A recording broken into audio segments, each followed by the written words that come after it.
যার বিয়ে তার থেকেও বেশি চিন্তায় থাকি আমরা যারা গেস্ট হিসেবে যাব তো একটা দুটো দিনের জন্য, কিন্তু কি পরবো না পরবো সেই নিয়ে যে কত ভাবনা থাকে আগের থেকে, তো সেটাই আজকে গোছগাছ করব। তার আগে আমি আমার কিছু কাজ সেরে নিব। সকালে তিমশিকে স্কুলে পাঠিয়ে আমার ঘরের অবস্থা একদম বেহাল হয়ে থাকে, সেটাকে এখন হালে ফেরাতে হবে, তাই জন্য ঘরটা একটু গোছগাছ করে নিলাম। তার পাশাপাশি তো রান্নাও থাকে, রান্নাটাও আমাকে সারতে হবে। ঘরের সমস্ত কাজকর্ম সেরে রান্না বান্না সেরেছি, আর মাথার মধ্যে ঘুরছে সময় হয়ে যাচ্ছে তিমশিকে আনতে যাওয়ার। তার আগে আমাকে গোছগাছটা কিন্তু কমপ্লিট করতে হবে। আর এদিকে দেখো আমি নিয়ে বসেছি অনেকগুলো শাড়ি। আর কথায় বলে না, যার বিয়ে তার তো হুঁশ নেই, পাড়াপড়শির ঘুম নেই, সেই অবস্থা আমার। আমি যে কতগুলো শাড়ি বের করে দেখেছি, তারপরে আবার রেখেছি। আর এখন যেগুলো শাড়ি বের করেছি সমস্তটা কিন্তু পিঙ্ক শেডের মধ্যেই রয়েছে। একদম রানী কালারের যে বেনারসিটা দেখলে না, এটা কিন্তু আমার রিসেপশনের বেনারসি। অনেকদিন পরা হয়নি, রিসেপশনে শুধুমাত্র পরেছিলাম, সেটাও আমি রেখেছি আর কি।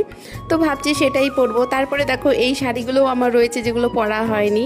আর এই গ্রিন কালারের শাড়িটা দেখছো তোমরা, এই শাড়িটা এবার জন্মদিনে ওর বাবা আমাকে এনে দিয়েছিল সারপ্রাইজ হিসেবে। আমি কিন্তু জানতামই না যে ওই শাড়িটা নিয়ে আসবে। আর একদম ডিজাইনার একটা শাড়ি, আমার তো ভীষণ পছন্দ হয়েছে। আর শাড়ির গোছগাছটা সেরে কিন্তু আমি নিজের শাখা পলাটাও চেঞ্জ করে নিয়েছিলাম। সেদিন ছিল বুধবার, আর তারপরের দিন যেহেতু আমি চেঞ্জ করতে পারতাম না, বৃহস্পতিবারে আমি শাখা খুলি না, তাই বুধবারেই কিন্তু পরে নিচ্ছিলাম। আর তার মাঝেই কিন্তু আমি তিমশিকেও স্কুল থেকে নিয়ে চলে এসেছি। আর স্কুল থেকে ফিরে তিমশি আমার সাথে একরকম যুদ্ধ বাঁধিয়ে দিয়েছে, শুধুমাত্র সিন্ড্রেলা ড্রেস পরবে। তোমরা জাস্ট ভাবতে পারছো এই গরমে সে নাকি এখন সিন্ড্রেলা ড্রেস পরবে, তার জন্য তো একটু বকাঝকা দিয়েছি। আর সেই কারণেই কিন্তু মন খারাপ হয়ে আমার কোলে বসেই কাঁদছিল। আর তারপরে কি ক্যামেরা অন করেছি জন্য কান্না তার একদম বন্ধ হয়ে গেছে।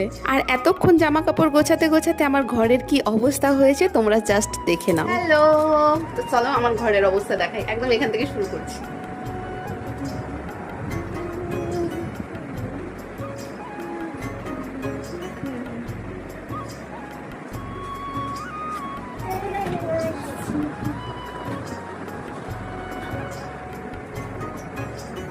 তবুও খেলাচ্ছি, মানে তবুও একগাল হাসি। কেন জানো? কারণ কালকে সকালে যাবো গ্রামের বাড়ি, আর সেই জন্যই এই গোছগাছ। তো চলো গুছিয়ে নিই।